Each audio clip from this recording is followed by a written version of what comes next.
नमस्कार दोस्तों, एक ऐसा जानवर जो 13 साल पहले गुम हो गया था, वो आज धरती पर आ गया है जेनेटिक जो वैज्ञानिक लोगों की मदद से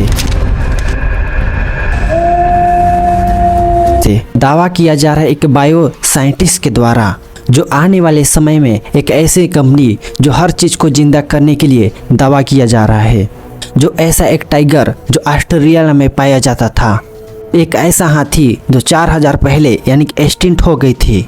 डाइब्यूट जो पहला कंपनी जो सबसे पहले यानी कि सरकार द्वारा से एक घोषणा की गई थी। ऐसे गेम्स जो डेमिस द्वारा यानी कि किया जाता था, जो जंगलों में रहने के लिए यानी कि रहने के लिए छोड़ दिया जाता था। ये दो जानवर जो कंपनी ने नाम दिया, एक रेलुनस और एक पेलुनस नाम इसका दिया। यह लोकेशन एक अमेरिका के एक सीक्रेट लोकेशन पर किया गया। ये धूप में मज़े से एक बाड़ में मज़े कर रहे हैं। इन बच्चे को एक अनोखा भी नहीं है, एहसास भी नहीं है कि इन सरकार द्वारा से एक अनोखा जानवर बनाया गया है। ऐसा प्रजाति में पैदा हुए हैं जो अभी तक किसी चीज़ में नहीं हुए थे। यही नहीं, एक तीसरा डायनासोर भी फिर से जन्म ले चुका है।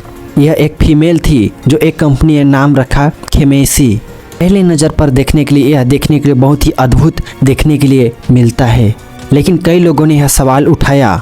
बहुत लोग का कहना है कि डायनासोर को अभी तक वापस नहीं लाया है। आखिर इसका जन्म कैसे हुआ, आखिर ये जेनेटिक किया कैसे गया, आइए इस वीडियो के माध्यम से आप लोग को मैं बताता हूँ। 1854 में ये अमेरिका की नदी के पास डायनासोर का एक यानी कि हड्डी द्वारा देखने के लिए मिला गया था। 1854 इस जानवर को यानी कि कैंटिस आउटुस में डालना चाहिए, ऐसा कुछ कहा। हाँ, यहीं से इसका नाम रखा गया डेनिस मिल्क। इसका मतलब यह है कि यह डरावना कुत्ता। कैनिस जानवर में ऐसे लोग आते हैं जैसे कुत्ता, भेड़िया, हाथी इत्यादि इसमें डेनिस मिल्क में आते हैं, जो इंसान लोगों को डरावने के लिए देखने के लिए मिलता है। सन 1918 में डेनिस साइंटिस्ट ने फिर से एक आश्रम में यानी कि इन लोगों का फिर से टेस्टिंग करने के लिए किया, जिसमें डेनिस मिल्क ने बताया साफ साफ कि अगर इसको हम लोग जिंदा कर लेंगे तो भविष्य में हम लोगों को यानी कि बहुत ही ज़्यादा देखने के लिए मिलेगा। डेनिस मिल्क का कहना है कि इस जानवर को अलग रखना चाहिए क्योंकि यह लोगों को दोबारा बनाई गई है। इसे जानवर में तो रूप से नहीं बल्कि इंसान के रूप से यानी कि देखने के लिए मिलेगा। इसे जानवर में इंसान रूप से देखा गया है, लेकिन इसको जंगल में नहीं बल्कि इसको घरों में रखा जाएगा, ऐसा कुछ कहा। उनके बात को यह गलत इग्नोर करके छोड़ दिया गया। अभी 100 साल आने वाले हैं, इसमें फिर से साइंटिस्ट द्वारा फिर से निर्जीव को फिर से जीव को किया जाएगा। 13,000 साल पहले फिर धरती से डेनिस मिल्क फिर से अचानक गायब हो गए। आखिर कहाँ गया, चलिए बताता हूँ। एग्जैक्टली कोई नहीं जानता है, लेकिन यह माना जाता है कि अभी फिर से यह जिंदा धरती पर आ जाएंगे, ऐसा कुछ साइंटिस्ट लोग का कहना है।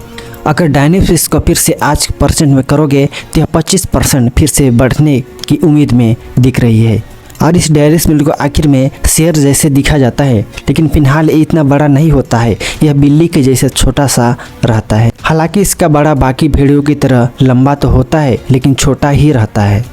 इनके हल्के हल्के बाल पर यानी कि सफ़ेद बाल होते थे, लेकिन दिखने के लिए बहुत ही अच्छा दिखता तो था, लेकिन लोगों के लिए बहुत ही ज़्यादा हानिकारक, क्योंकि इंसान लोगों को हमेशा यह नुकसान पहुंचाने के लिए कोशिश करता था। यह मॉडर्न जानवर की तरह हर जानवर के साथ यानी कि मिलजुल कर रहते थे। इनसे यह पता चलता है कि इन लोगों को भेड़ियों के साथ रहते थे तो उन लोगों को नहीं पता चलता था, जिसे यह आसानी से कोई सा जानवर को मार कर खा जाते थे।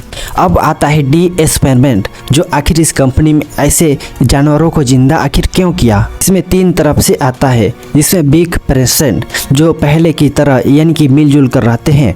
दूसरा यह हो जाता है कि यह जानवर किसी की तरह मिलजुल कर रह जाते हैं, लेकिन किसी को पता नहीं चलता है। तीसरा आ जाता है डिसमेंट, जो हर जानवर की तरह मिलजुल कर रहते हैं, लेकिन यह चुपचाप अपने काम कर लेते हैं, लेकिन किसी जानवर को पता नहीं चलता है। इस जानवर को देखिए, इसको बोला जाता है जिब्रा, जो आगे से दिखती है अच्छा, लेकिन पीछे से बहुत ही ज़्यादा गंदा। क्योंकि इसके बारे में आप लोग जानकर हैरान रह जाओगे, क्योंकि यह जानवर ऐसा चीज़ है ना जो इंसान की तरह तो लोगों को आसानी से मार कर खा जाता है।